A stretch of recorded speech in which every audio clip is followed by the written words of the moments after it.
అలా బీటెక్లో కాకపోతే బీటెక్ గురించి నేను అసలు ఎత్తట్లేదు అసలు. సార్ బీటెక్ చాలా ఓల్డ్ స్టోరీ.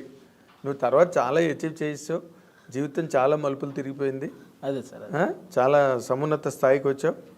బీటెక్ ఎవడు అడుగుతాడు ఇంక నేను? ఇప్పుడు నువ్వు ఆ సర్టిఫికెట్ కూడా దాచుకోకలేదు ఇంట్లో.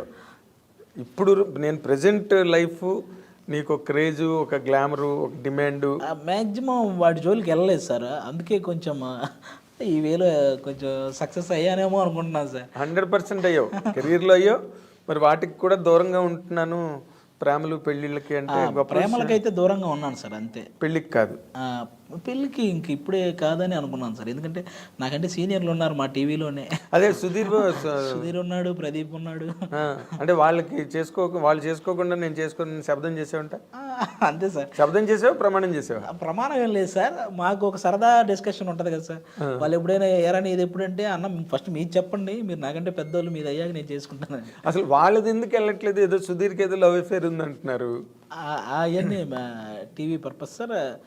అలాని కాదు సార్, వాళ్ళు కూడా వెయిటింగ్. అదే ఊరికే నాదంతా జీరో అయినా అలా ఏం లేదు సార్. వాళ్ళకు ఒక కెమిస్ట్రీ ఖచ్చితంగా వర్కౌట్ అయినట్టే కదా సార్. 9 years చేశారంటే ఆ కెమిస్ట్రీ ఉంటుంది కదా. అవునులే. దాన్ని వాళ్ళకి ఇంకా వాళ్ళ పర్సనల్ సార్, అది ఏదున్నా వాళ్ళు తేల్చుకోవాల్సింది వాళ్ళిద్దరు. అవును సార్, అవును. అంతేనా? అవును. సో ఇప్పుడు వాళ్ళు అయిపోగానే నువ్వు లైన్లో ఉన్నానంటావు. అంతే సార్.